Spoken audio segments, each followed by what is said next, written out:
નમસ્કાર મિત્રો, હું દુષ્યંત રાઠોડ. મિત્રો, આજે સવાલ માત્ર કોઈ એક ઘટના કે એક વ્યક્તિનો નથી. સવાલ છે આપણા સમગ્ર સમાજની વિચારસરણીનો. જ્યારે આપણે બીજા સમાજો તરફ નજર કરીએ છીએ ત્યારે એક વાત આપણને સ્પષ્ટ દેખાય છે કે કોઈ પણ નાની મોટી ઘટના બને ત્યારે તેઓ પોતાના મુખ્ય જે નેતૃત્વ છે એના પડખે ઊભા રહે છે. પહેલા હકીકત સમજે છે, પરિસ્થિતિ સમજે છે અને પછી કોઈ પણ નિર્ણય લે છે. પરંતુ આપણા જોઈએ ને તો કે ચૌધરી સમાજમાં આવું કેમ જોવા મળે છે કે કોઈ ઘટના બની નથી કે તરત જ કોના તરફ આંગળી ચીંધાય છે? તો કે આપણા લોકલાડીલા નેતા એવા શંકરભાઈ ચૌધરી તરફ. ભાઈ, પ્રશ્ન પૂછવાનો અધિકાર સૌને છે, વિરોધ કરવાનો અધિકાર પણ જોઈએ ને તો કે સૌને છે, પરંતુ દરેક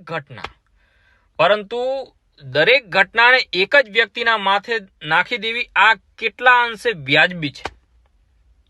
શંકરભાઈ ચૌધરી સાહેબનું નેતૃત્વ આજે એક દિવસમાં ઊભું થયેલું નથી. એના પાછળ વર્ષોની મહેનત છે, સંઘર્ષ છે, સંગઠન અને સમાજ માટેની સતત દોડધામથી આ નેતૃત્વ ઊભું થયું છે. અને સૌથી મોટી વાત મિત્રો, અને સૌથી મોટી વાત એ છે કે જે વ્યક્તિએ સમાજને એક દિશા આપવાનો પ્રયત્ન કર્યો હોય તેના દરેક પગલાને શંકાની નજરે જોવાને બદલે પહેલા તેના સમગ્ર યોગદાનને જોવું જોઈએ. આપણે મતભેદ રાખીએ એમાં મને કોઈ વાંધો નથી, પરંતુ વ્યક્તિગત વિરોધને સમાજના હિતથી ઉપર રાખીશું તો નુકસાન કોનું થશે? તો કોઈ એક વ્યક્તિનું નુકસાન નહીં થાય, એમાં આખા સમાજનું નુકસાન થશે. આજે જોઈએ ને તો કે કેટલાક લોકો વારંવાર શંકરભાઈનું નામ લઈને વિરોધની રાજનીતિ ઊભી કરવા માંગે છે. પરંતુ સમાજે પણ હવે વિચારવું પડશે કે શું આપણું લક્ષ્ય કોઈ એક વ્યક્તિને નીચા પાડવાનું છે કે પછી આપણા સમાજને વધુમાં વધુ મજબૂત કરવાનું છે, આગળ લઈ જવાનું છે? કારણ કે સમાજમાં ફાટ પાડવી ખૂબ સરળ છે, પણ સમાજને એક રાખવો એ સૌથી અઘરું છે, એ બહુ મુશ્કેલ છે. નેતા બનવા માટે માત્ર ભાષણ આપવું પૂરતું નથી. નેતૃત્વ માટે વિશ્વાસ જોઈએ, એના માટે વર્ષોની મહેનત જોઈએ, લોકોનો સાથ જોઈએ અને સૌથી અગત્યનું એ છે કે સંકટના સમયે સમાજની સાથે ઊભા રહેવાની હિંમત જોઈએ. એટલે કોઈ પણ વાત સાંભળીને તરત નિર્ણય ન લઈએ. સોશિયલ મીડિયા પર કોઈ વાત આવી એટલે એને સાચી ન માની લઈએ. કોઈ વ્યક્તિ કંઈ બોલે એટલે તેની પાછળ દોડવાને બદલે પહેલા હકીકત જાણીએ અને પછી વિચારીએ અને ત્યારબાદ જ કોઈ પણ નિર્ણય લઈએ અને બોલીએ.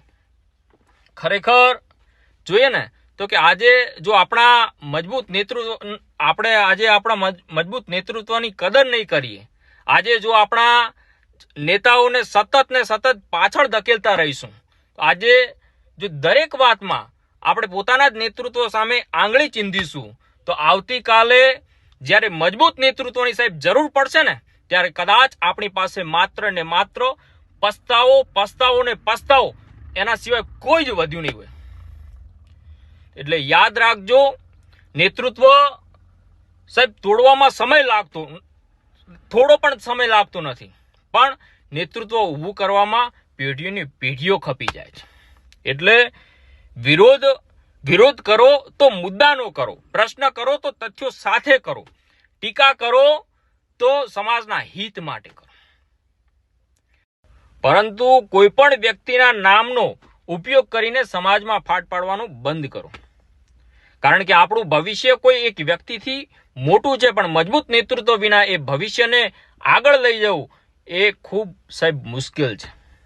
આજે જરૂર છે એકતાની, આજે જરૂર છે સમજદારીની, આજે જરૂર છે સાચી વાતને સાચી કહેવાની અને ખોટી વાતને ખોટી કહેવાની હિંમતની.